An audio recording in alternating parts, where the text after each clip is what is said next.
Sir, what Yeah. is Hindu Rashtra? Yeah, I think it will be good to understand this chronology of the word Hindu, Hinduism, Hindu Rashtra, and Hindutva. If you understand that, then it will become clear that first, of course, when we say Rashtra, nation in the modern sense, comes in the last 3 or 4 centuries. Earlier, there were kingdoms. So this confusion has also come in. And the word Hindu, as we know, it began as a geographical category. Let's be very clear. Because in India, the religions have been very plural, very plural. Like earlier, there was Vedic tradition, there was Lokayat, Ajivikas, Jainism, Buddhism, right? Now, so initially what happened, Sujit, that when people were coming from the western part of the world, they had to cross Sindhu River. And in their language, the word Sa is pronounced less often and word Ha is pronounced more often. So Sindhu became Hindu. And this whole land from Sindhu River to the sea, it became Hindu. So the word Hindu is a geographical category. Then what happens? Hinduism is not a prophet-based religion like Semitic religions. It has many streams, like Vedic streams, which people call Sanatan, or some people call it Brahminical. Then there are shamanic traditions like Nath, Tantra, Shaiv, Siddhant, and later on Bhakti tradition also come in. So of course there is a fundamental difference between these two traditions. Like Brahminical tradition is based on the Vedic Purush Sukta of caste and gender hierarchy. While the other traditions like Nath, Tantra, Shaiv, and later on Bhakti, and also traditions of Buddhism and Jainism, they can be called as shamanic traditions. Here, the caste and gender hierarchy is not there. So let's be very clear. Later on, the word Hindu also started being used for the collation of different religious tendencies in this part of the world. Now, why this happened? Because there is no single prophet, there is no single holy book, there is no single place of worship.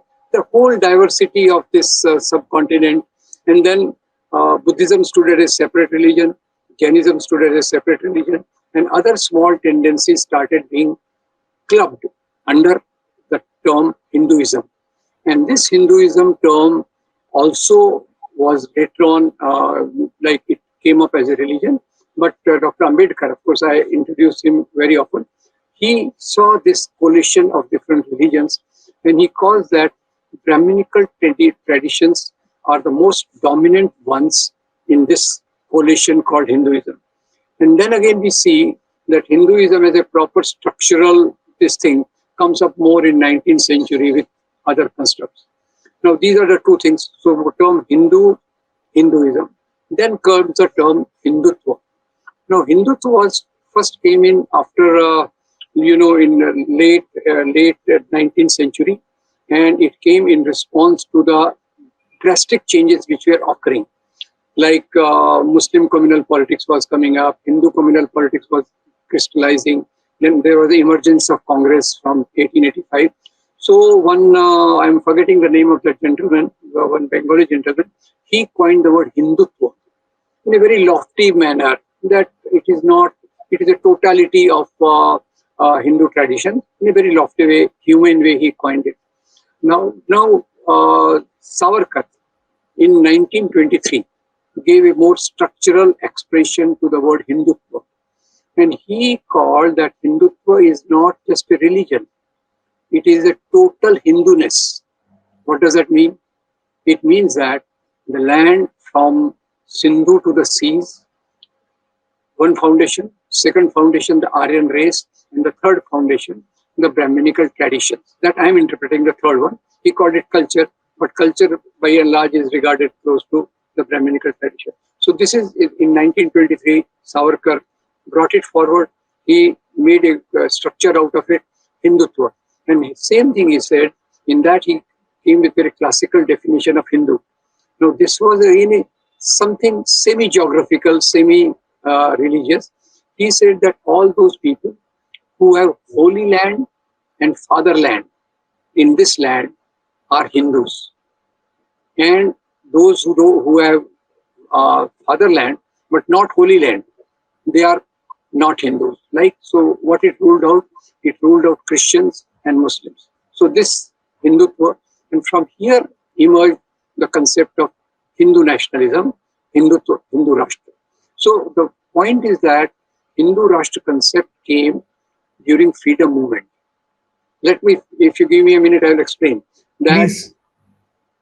That India society has been constantly changing. Earlier we were hunter food gatherers. That was not a Rashtra. These were the tribes. Then when Aryans came from Central Asia, Stepes region, they came in the waves of migration. They were again the tribes and residents. So the kingdoms came was with the agricultural society. In kingdoms, we are also not Rashtra. When we say Rashtra, Rashtra means a collection of people who are bound together by communication, some common things with which they identify. So that is actually what the concept of nation as it came up with the industrial society. So now what was happening in India? In India, because we were a colonial, under colonial rule, on one side there came up people, industrialists, workers, and the educated classes. Now they were exposed to the West also. They knew democracy also. They knew that how things work in the modern world. Now, when they started coming up, they started articulating. One is equality for Dalits, like Jyotirao Phule, equality for women, like Savitribai Phule. Then Indian National Congress, when it was formed, of course, it was formed with a combination of two things. Lord Hume from the British side, who wanted to see that there is no explosion of the discontent of the people. And on the other side, many modern associations which were there, like Pune Sarvajanik Sabha, Mumbai Association, Madras Association. So these were the associations of the people trained in modern education, having modern industries and all that. So these associations, we are looking for a political conduit. So they saw so here two things combined. We can't say that Congress was purely a British construct. Lord Hume was responsible to a great extent, but he could make it only because there were around 300 such associations like Pune Sarvajanik Sabha, Madras Mahajan Sabha, and Bombay Association, who were looking for a different system. So when we had kingdoms, they cannot be called Rashtra according to me. There is a Mughal Empire in collaboration with Rajput kings. There is Chhatrapati Shivaji Maharaj in collaboration with many Muslim this thing. So Muslims and Hindu kingdoms were not based on religion. And there was no single thing, like we saw Emperor Ashok having the largest empire, but even that was not a Buddhist nation. He adopted to Buddhism, but he didn't call it Buddhist nation. It was his empire. Akbar is again supposed to be having a large, vast empire, but he also did not call it Islamic. They did not impose Islamic laws. Things where Indian society, social structure did not change, unfortunately, like caste, gender hierarchy, and people's varna and all that, they did not change. So here we have on one side the people who are emerging through Indian National Congress. On the other side, the old ruling classes, the landlords, the rajas, the nawabs, the zamindars, the Muslim and Hindu rulers, they felt scared of this. So they said that our religion is under threat. Actually, what was under threat was their power. What was under threat was a feudal value system which they practiced. Now here, let's be very clear. Feudal value system is based on authoritarianism, superiority of caste, superiority of the ruler, and there is no freedom of expression in the modern sense of the word. We can't impose the modern concepts on those. So as they felt scared, two nascent tendencies came up. And of course, initially I must tell you that Hindu Rajas and Muslim Nawabs. On one side, we see the formation of Indian National Congress.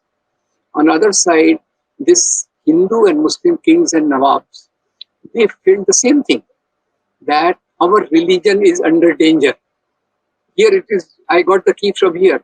Nawab of Dhaka and Raja of Kashi, they come together to form United India Patriotic Association.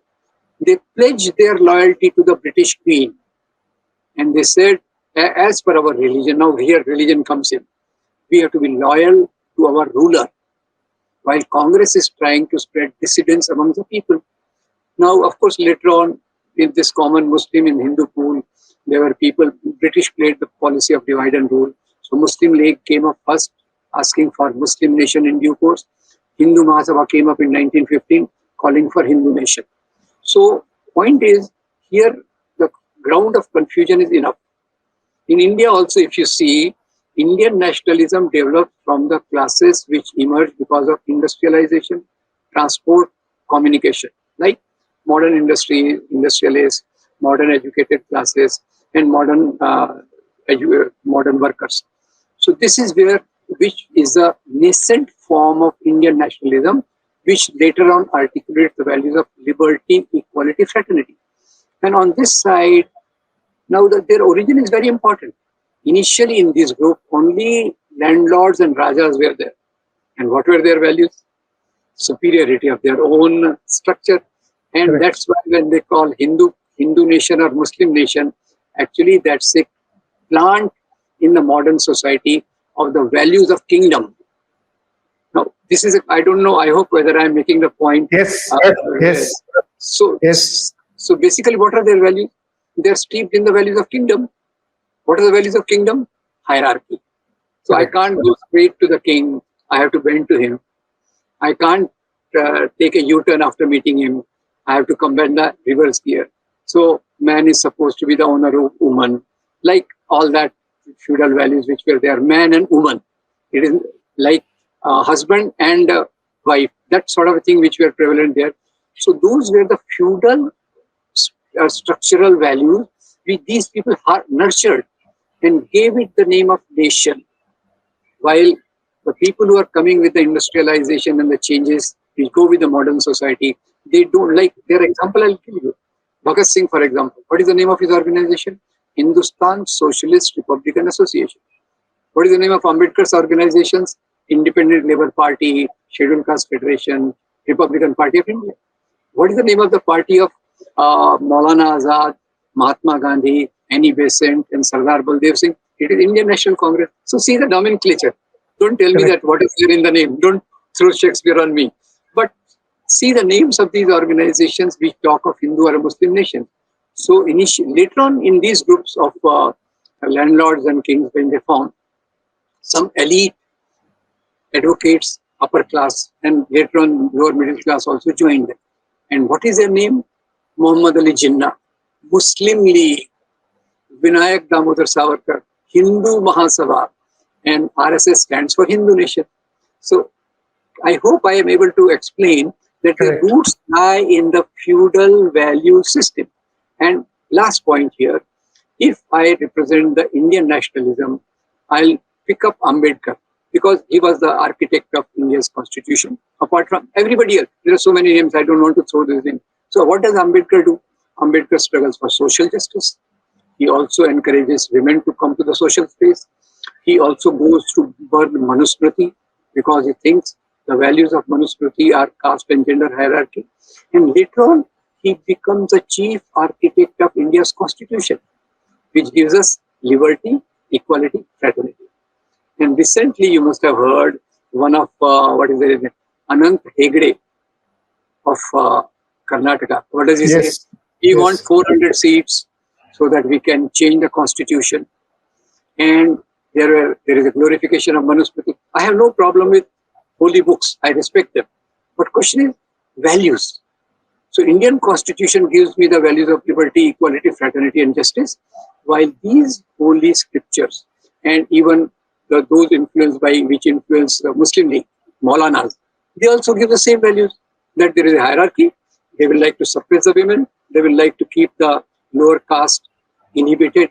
So here the difference actually I see Hindu Rashtra is gradually, if you see, the last 10 years, of course, we have seen a rapid decline in the values of democratic indices, in the values of safety of minorities, in the values of in the rising assertion of the upper caste, in the increasing insecurity of the women, and all that.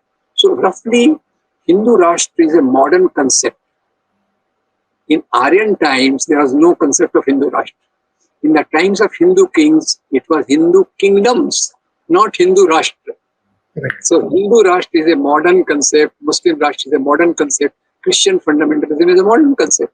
And Sujit, what I am shocked that these Muslim communalists, Hindu communalists, Christian fundamentalists, and Buddhist fundamentalists, they all have similar value system. They will call democracy as Western construct. Correct. Like Muslim Brotherhood, if you see, they will call it as Western concept. And Sujit, you know what was one of the biggest shocks of my life?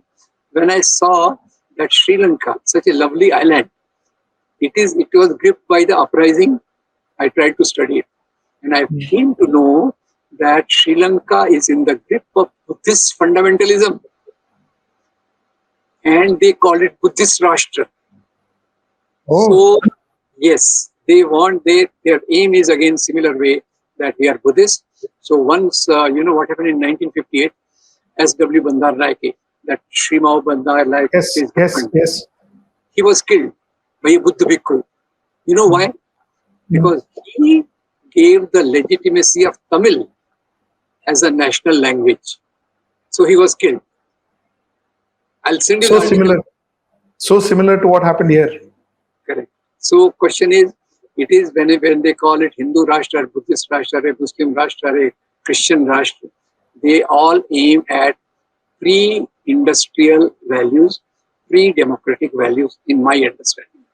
And of course, they can devise beautiful language. Oh, our Vedas say this, Manusmriti says this, Quran says this, Bible has such lovely things, and Buddhism has some lovely. So what happens? Because every holy book has some very pleasant, sweet things, and there is a lot of other things also. So they'll pick up that sweet thing and they'll say, oh, you know, Manusmriti tells us this. But Baba Sahib says that Manusmriti gives me the slavery. So why should I have it? So that is where lies the crunch and the difference between the two. Stay ahead with our cutting edge news app. Instantly access the latest shorts in just 1 minute and breaking news in just 50 words. Download now for a smarter, faster news experience.